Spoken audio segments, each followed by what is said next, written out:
বেশে বুঝিব দেবী বেশে বুঝিব সেই লক্ষ্মীর কব খেলা করার পরিণাম কি হব পারে তাই থাকক যে ঐশী আপনাকে সাক্ষী করি মুখকে সাক্ষী করি আপনার সাক্ষাৎতে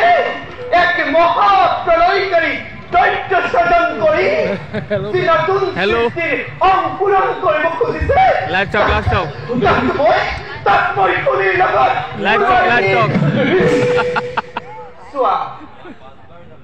চোৱা খিৰা মৈত্ৰৰ মানৱ চোৱা খিৰা দেৱতা বন্দনী চোৱা খিৰা পাতালৰ বাকুকি নাৰী পৃথিৱীখন প্ৰতিশোধ ল'ব পাৰে নাৰী পৃথিৱীখন প্ৰতিশোধ ল'ব পাৰে নাৰী পৃথিৱীখন প্ৰতিশোধ ল'ব পাৰে তুমি এনে নিৰালৰ প্ৰতিজ্ঞা কৰি অন্য এক মহাপ্ৰলয়ৰ সূচনা নকৰিবা তুমি যি কাৰ্য কৰিবলৈ ওলাইছা ইয়াৰ বাবে তুমি আৰু মই দুয়ো মন্ত্ৰলৈ খহি পৰিম দেৱী মই তোমাক কৈ থম দেৱী তুমি যি কাৰ্য কৰিবলৈ ওলাইছা ইয়াৰ বাবে তুমি আৰু মই দুয়ো মন্ত্ৰলৈ খহি পৰিম দেৱী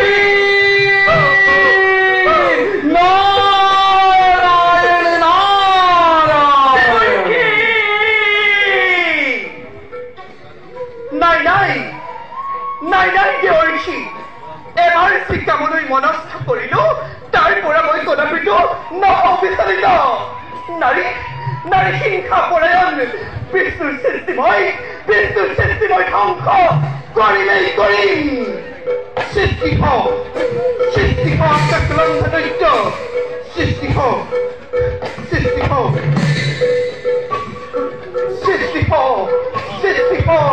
আকাশলংঘা দৈত্য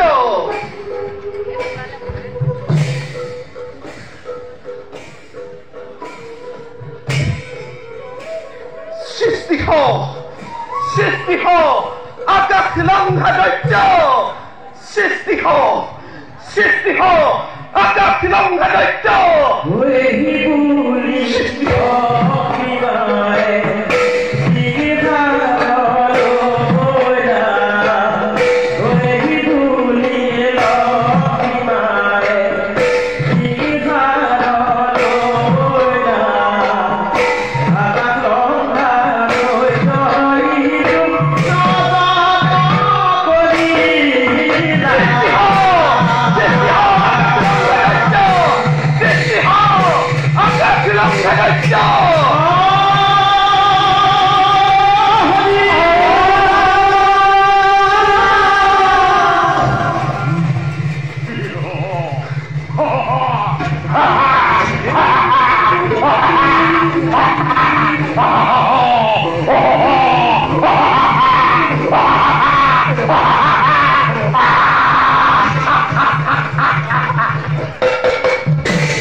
স্বজন কৰাৰ উদ্দেশ্য মোৰ মহান অলপ দিনৰ পাছতে এই পৃথিৱীত মহাপ্ৰলয়ৰ সূচনা হ'ব চাৰিওফালে কেৱল পানী আৰু পানী হ'ব মাতৃ এই চাৰিওফালে যদি পানী হয় তেন্তে আমি জীয়াই থাকিম কি মাতৃ অসম্ভৱ মাতৃ অসম্ভৱ মাতৃ পুত্ৰ তোক মই বৰ দিছোঁ তই স্থান আকাশ পাতাল সকলোতে মুক্ত মনে বিচৰণ কৰিব পাৰিবি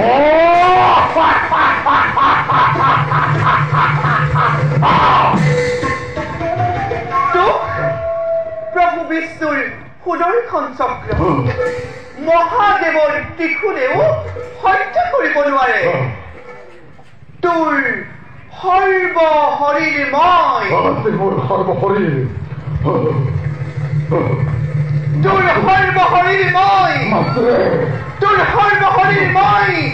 বজ্ৰময় কৰি দিছো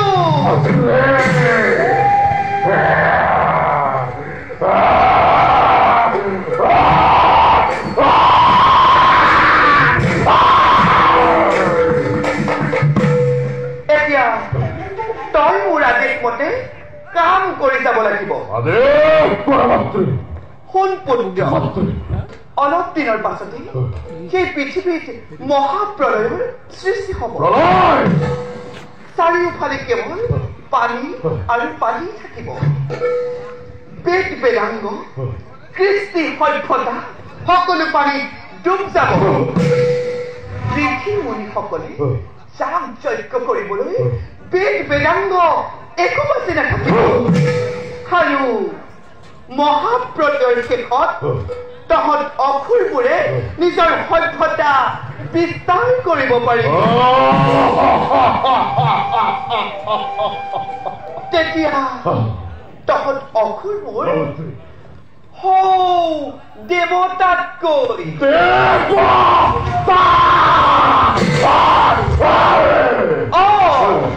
দেৱতাতকৈ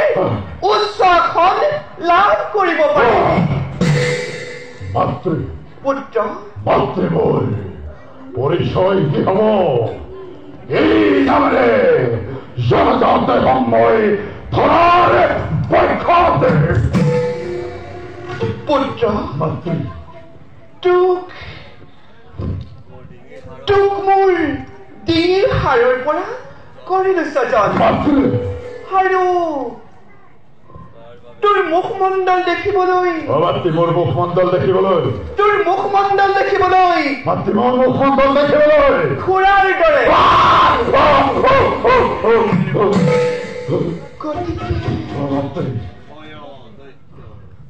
গতিকে তোৰ নাম হব মোৰ নাম হব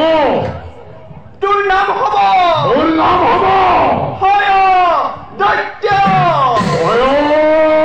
দৈত্য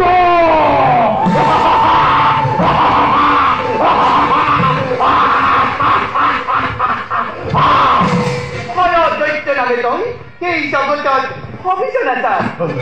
এতিয়া যা পুত্ৰ ধুমুহাৰ দৰে কৰ্তব্যত তই অগ্ৰসৰ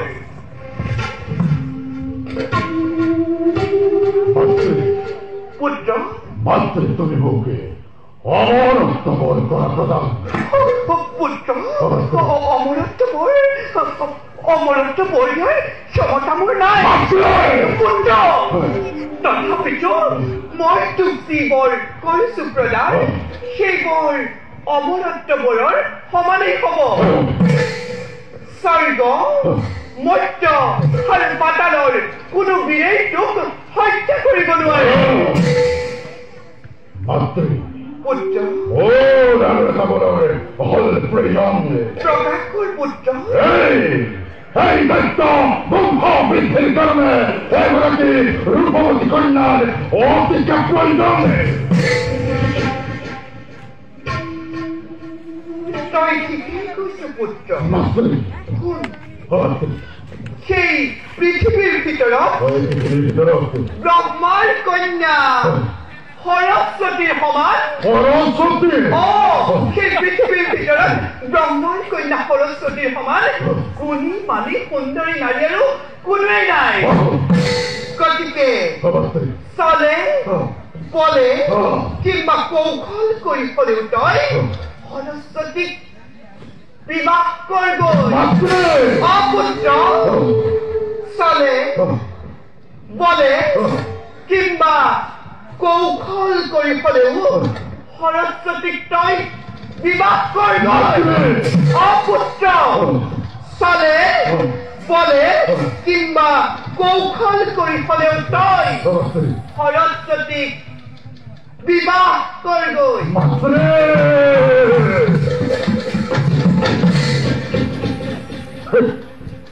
ব্রহ্মার কন্যা সরস্বতী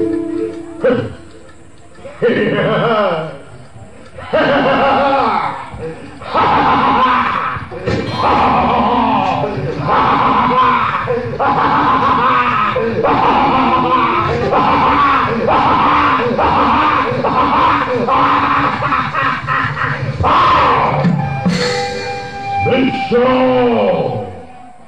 ব্রহ্মাণ্ডের ত্রাসের সৃষ্টিকর্তা লক্ষ্মীর মঙ্গলময় জন্মের ভয় কৃষ্ণ স্বর্গের দেবতা বৈষ্ণব মানবে পাতালর বাহুকি ঘুরিব লাগিব আজি মোরে মিস্ত্রি হওঁতে দেখিব জগতে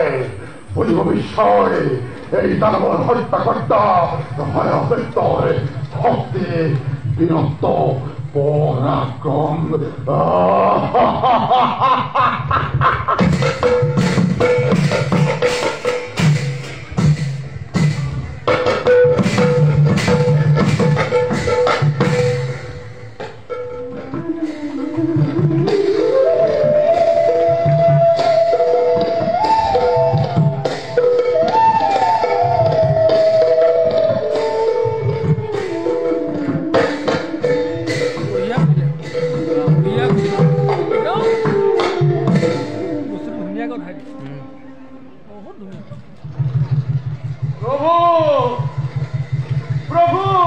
মহাকাল